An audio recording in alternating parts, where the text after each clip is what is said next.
2 മക്കളും ആ നാണിപ്പം കൊണ്ട് എൻ്റെ കരത്തിൽ എൻ്റെ കുഞ്ഞ് വന്നപ്പോൾ എങ്ങനെയുള്ളത് ലക്ഷണം കാണുന്നുണ്ട? സ്വർണം മലർന്നതിന് ശിരസ് അങ്ങോട്ടായിട്ടുള്ളത്, സ്തംഭം മലർന്ന് കാണുന്നുണ്ട്, ശിരസ് അങ്ങോട്ടായിട്ടുള്ളത്. കിഴക്ക് കൊള്ളയുണ്ട്, ഉദയകോണിലാന്നുള്ളത്, ഉദയരാശിയിലാണ് എൻ്റെ മക്കൾ. ആ എന്നെ മറക്കാനാവൂല. നീ മറന്ന എന്നെ മറക്കാൻ എൻ്റെ മക്കൾക്കാവൂല എന്നാണ് ലക്ഷണം. എന്നെ വിളിക്കും ഈ ജന്മം കൊണ്ട് ഇന്ന് വരെ. എൻ്റെ മക്കൾ എന്നാ പെറ്റമ്മയിൽ നിന്ന് പിതാവെന്നും കിട്ടിയ വരാന്ന് ഞാൻ ആ വരത്തെ ഭാവിച്ച എൻ്റെ മക്കൾ ഒരുപാട് ഒരുപാട് ഉയരാനുണ്ട് അല്ലേ? ശൈശവബാല കൗമാര യുവനവും വാർദ്ധക്യത്തോടെ ഫലത്തുള്ള എൻ്റെ മക്കൾ ആ സഞ്ചാരമാണ് ഉടനീളം എൻ്റെ കടാക്ഷം ഉണ്ടാവുന്നതാണ്. അത് ശുഭരേഖയാണ്, ശുഭഫലമാണ്. കിഴക്ക് പടിഞ്ഞാറ് ഉദയകോണിലാന്നുള്ളത് കിട്ടുവാ. എനക്ക് കണ്ടാൽ മതിയാവില്ല. മുത്തപ്പാന്ന് വിളിച്ചേ. ആ കരം കൊണ്ട സന്തോഷമായി, ഭാഗ്യവാനാവട്ടെ. കിട്ടുവാ മുത്തപ്പാന്ന് വിളിച്ചു. ആ സന്തോഷമായി കിട്ടുവാ. സമൃദ്ധി പോലെ ഈശ്വര കടാക്ഷം സഹസ്രാര പത്മത്തിനൊക്കെ തലഗ്രഹം തന്നു. പൊന്നു തമ്പുരാൻ ഗൗരീ ശങ്കരനായിരിക്കുന്ന ശങ്കരസ്വരൂപം സാക്ഷാൽ പരമേശ്വരൻ നാളേക്കും നാളേക്കും വിടുന്ന ഭാഗ്യപദവും തന്നുകൊണ്ട് ആജ്ഞാചക്രത്തിലൊരു മുൻകുറി, ഒരു സുന്ദര പൊട്ട് തമ്പുരാൻ തന്നു. ഭാഗ്യവാനാവും, പുരുഷായുസോളം വളരും. കിട്ടുവാ. ഞാനൊന്നും കൂടി ഉണ്ടാവും. എന്നെ മറക്കല്ലേ. നിന്റെ പെറ്റ അമ്മേനെയും പിതാവിനെയും സ്നേഹിച്ചും പ്രാർത്ഥിച്ചിട്ടും എന്നെ വിളിക്കണം. കിട്ടുവാ. ആ സന്തോഷമായി.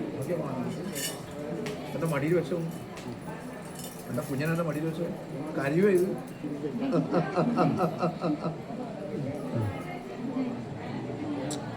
സന്തോഷമായിട്ടുള്ള അമ്മയുടെ മാർവത്തെ സുഖമൊന്നും കിട്ടൂലേ. അച്ഛൻ്റെ മടിയിലൊന്നുമില്ലേ കിട്ടുക പെരുണാൻ. അമ്മയുടെ മാർവത്തെ അല്ലെ ചൂടും സുഖമൊന്നും കിട്ടൂല. വനമുതൽ ഇറന്നിരിക്കുന്ന മാധുര്യമൊന്നും കിട്ടൂല. പിതാവിൻ്റെ എനിക്ക് കിട്ടുക. കുറേ പിതാവിനും പിതാവ് മയാതെ നോക്കിയ തലമുറയിട്ട് വിളിച്ചിരിക്കുന്ന പോലെ വരണം. എല്ലാ പ്രധാനത്തിൽ കൂടിയിരിക്കുന്ന വേണം. തമ്പുരാൻ തന്ന മക്കളാണല്ലേ. പൊന്നു പോലെ പോറ്റണേ. അതിനു വേണ്ടി കഠിന പ്രയത്നം ചെയ്യുന്നുണ്ട് മുത്തപ്പ. തമ്പുരാനല്ലാതെ ഒന്നുമില്ല. ഒഴിഞ്ഞ ധനം എല്ലാം മാറോട് കീർത്തനി മനസ്സറിഞ്ഞ പ്രാർത്ഥന കൊണ്ട് ആരാധിക്കുന്ന കാലത്തൊന്നും കൈവിട്ടില്ല. എൻ്റെ പൊന്നു തമ്പുരാനൊന്നും എൻ്റെ കൂടെ പോകണമെന്ന പ്രാർത്ഥനയല്ലാതെ ഒന്നുമില്ല മുത്തപ്പ. ധനവും ധാന്യം ഫലങ്ങളെല്ലാം ഈശ്വരൻ തന്നതല്ലാതെ ഒന്നുമില്ല. ശ്രദ്ധമായ വഴി ജീവിതം ഭദ്രത കെട്ടുറപ്പെല്ലാം തമ്പുരാൻ പറഞ്ഞു. ഒന്നോളൊന്നുമില്ല. കുഞ്ഞിൻ്റെ മഹത്വം അന്നെന്നുള്ള വഴി തട്ടി നീങ്ങുന്നുണ്ട് മുത്തപ്പ. ആ നീങ്ങുന്ന ആ കാലത്ത് ധനത്തിനും ധാന്യത്തിനും ക്ഷാമൊന്നുമില്ല. അതുകൊണ്ട് കരട് തീർത്തിട്ട് സൗഖ്യമായ ബലബന്ധനം ഈശ്വരൻ തന്നെ കിട്ടുക. പോരായ്മയില്ലാതെ മനുഷ്യനില്ലല്ലോ. പൊരുത്തമുള്ള വലിയ ഭരണം തമ്പുരാൻ കിട്ടുക. കൂടെയുണ്ട് മുൻപിലും പിൻപിലും ഇടത്തും വലത്തും എൻ്റെ തമ്പുരാൻ എന്ന മറ്റൊരു ശുക്രിയും എനക്ക് പിടിവള്ളിയായില്ല. ഉള്ള കുഞ്ഞുങ്ങൾക്ക് സമൃദ്ധിയും ഫലങ്ങളും സന്താനം ഗുണങ്ങളും വഴിയെല്ലാം തമ്പുരാൻ നിങ്ങളെ പോറ്റുന്നത് എൻ്റെ മക്കളെ കൊണ്ട് ഞാൻ പിടിക്കുക. നിങ്ങൾക്ക് നേടിയെടുക്കാൻ സാധിക്കാത്തത് എൻ്റെ മക്കളെ കൊണ്ട് തമ്പുരാൻ നേടിയെടുത്തിരും. അത് സന്തോഷിച്ച് കാണേണ്ട യോഗവും ഭാഗ്യം തമ്പുരാൻ കൽപ്പിച്ച പോലെ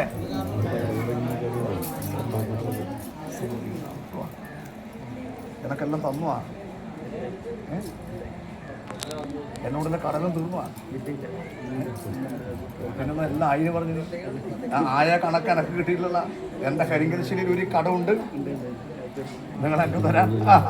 ഇത് കമഴ്ന്നിട്ടത് കേട്ടുവാ. അത് കടാന്ന് മലരാണ്ട ഇത് കമഴ്ന്നിട്ടല്ലേ. അതുകൊണ്ട് തമ്പുരാന്റെ കടം തീർന്നില്ല എന്നാണ് നിങ്ങളുടെ പ്രാർത്ഥന കൊണ്ട്. കാണൂലേ? കാണാനുണ്ടത്രേ. ഇന്ന് വരക്കും ഈശ്വരൻ തന്ത്രി. ഇനിയും എനക്ക് തരേണ്ടത് തരാം. നിങ്ങളെ കഞ്ഞിനോട് യാചിക്കേണ്ടി വരൂലേ. അതിന് വിടുന്ന വഴിയെല്ലാം ആര് തരും? ഈശ്വരൻ തരും. കേട്ടുവാ. കടം തീർന്നില്ല, തീരൂല. എന്നോട് കടപ്പെട്ടവരാണ് എൻ്റെ മക്കൾ അല്ലേ. പരിരക്ഷിക്കുക കേട്ടുവാ. ശ്രേഷ്ഠമായി സമൃദ്ധിയോടെ വാഴേണ്ട മഹായോഗ ഭാഗ്യമുണ്ടാവട്ടെ. കീർത്തിയോടുണ്ട്. പരിരക്ഷിക്കുക കേട്ടുവാ.